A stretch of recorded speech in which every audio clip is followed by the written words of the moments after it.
Le jour de notre conversion, nous recevons une nouvelle identité.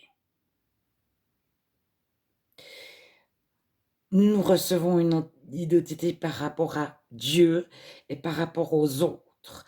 Nous réalisons que tous les autres sont de la même nature que nous. Donc, on a tous le même potentiel à la cruauté et à la bonté. On a tous le même potentiel à l'orgueil, à se penser une belle personne selon notre échelle de valeur et à désigner d'autres comme et Dieu nous casse nos échelles de valeur, quelles qu'elles soient. Et on se sent aimé, aimé de Dieu. Mais ça va plus loin. Nous avons une valeur. Nous avons tout à coup un parent qui est autant une mère qu'un père, qui est le plus puissant du monde, qui est au-dessus de tout ce qu'on peut concevoir et imaginer. Et nous recevons une valeur, c'est un petit peu comme si dans un village de 1000 personnes, toutes les femmes sont stériles. Il y a 20 ans qu'il n'est pas né un bébé. Et le village a investi du temps, des moyens, dans les possibilités d'avoir des enfants. Toutes ces femmes ont vu des tonnes de gynécologues, ont fait des fécondations in vitro, etc. Et un jour, dans ce village de 1000 personnes, il naît un bébé. Mais il a une valeur. Il y a 20 ans que tout le monde attend un bébé. Mais quand on est né de nouveau, Dieu nous dit, je t'attends depuis 20 ans. Tu es à mes yeux plus précieux que tous les diamants, tout l'or du monde. Et je t'attends, je t'attends, je t'attends. Donc on a en même temps une valeur, mais qu'on n'imagine pas en tant que non-chrétien. Et en même temps une humilité. Nous sommes tout petits par rapport à Dieu. Et nous sommes pas plus grands dans notre identité que personne. Nous sommes au même niveau que chacun. La Bible dit nous sommes tous de la même nature qu'elle est. Mais souvent, en notre conversion, on n'a pas lu un seul verset biblique. On n'a souvent jamais mis les pieds dans une église. Donc, ce qu'on vit, on le reçoit, on le vit. Alors, la psy a un cercle, une espèce de roue de l'identité. Je vais donner un exemple très simple. À une certaine génération, dans certaines cultures, ça existe encore de nos jours, on dit à la femme, tu n'es pas douée en maths, tu n'es pas douée en mécanique, tu n'es pas douée pour conduire une voiture. Si une fille a entendu pendant 18 ans que les filles ne savaient pas conduire, mais de la part de sa mère, de son père, de ses frères et sœurs, à l'école, elle l'a lu dans les médias, dans les réseaux sociaux, partout, la fille ne sait pas conduire. La première fois qu'elle a un volant dans les mains, elle a soit une crispation, soit de l'énervement, soit un orgueil, je veux démontrer que moi, je pourrais conduire, etc., que c'est faux. Donc, parce qu'elle a entendu quelque chose, elle va souvent mal conduire la plupart du temps.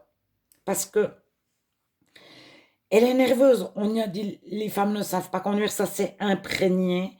Donc, elle conduit mal. Donc, comme elle conduit mal, ça se passe comme ça dans le 90% des cas, dans le 90% des cas, et plein d'autres exemples. comme elle conduit mal, elle va se dire: «Ils ont raison, je suis une femme, je ne sais pas conduire. Je conduis moins bien qu'un homme». Donc elle va prolonger indéfiniment et elle va dire elle-même: «Oui, c'est vrai, les femmes conduisent moins bien que les hommes. Je l'ai vu, je l'ai constaté» et la génération suivante ou d'autres vont dire: «Mais c'est vrai, les filles ne savent pas conduire» et cetera. Alors, Dieu casse notre identité, tout ce qu'on a pu nous dire. Mais genre l'enfant, on lui a dit: «Tu con, tu con, tu con, tu con, tu n'arriveras jamais, tu ne peux pas, tu ne sais pas, tu es moins, tu es pas assez». Tout ça tombe et si 3 jours après sa conversion, on lui dit: «Tu con», c'est comme si c'était la première fois de sa vie qu'il l'entendait. Mais la même chose pour l'orgueil, pour l'héroïsme. Si on vient dit toute sa vie: «Bravo, c'est bien, tu es une gentille personne, une bonne personne, tu fais bien, tu fais juste nous, on est la meilleure famille parce que nous, on est meilleurs que les autres, parce que, heu, toi, tu seras mieux que tel et tel», parce que ça tombe autant. Mais à la place, on se sent à la place de l'orgueil, on se sent une valeur par rapport à Dieu. C'est comme si on change de paradigme, c'est comme si on vivait de quelque chose d'étriqué au pain sec et à l'eau. Dans une maison au pain sec et à l'eau. Et tout à coup, Dieu nous ouvre la porte.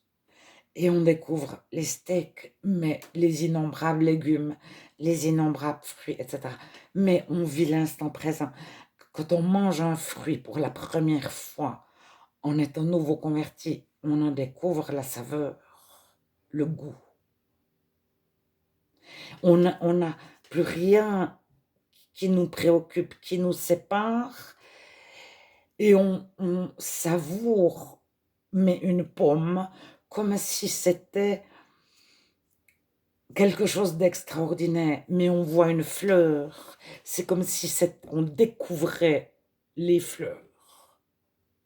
Alors, l on a envie de rester sur un petit nuage et Dieu nous renvoie et nous dit: «Il y a encore tout cela, il y a encore tout cela, il y a encore ce» mais ce n'est pas être sauveur parce que c'est autre chose. C'est le triangle infernal qui devient un triangle paradisiaque.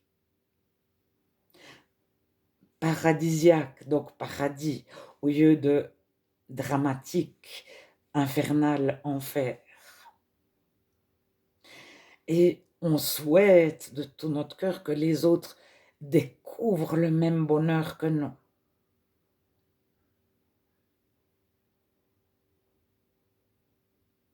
Mais ce n'est pas le plaisir du philosophe, du libertin, c'est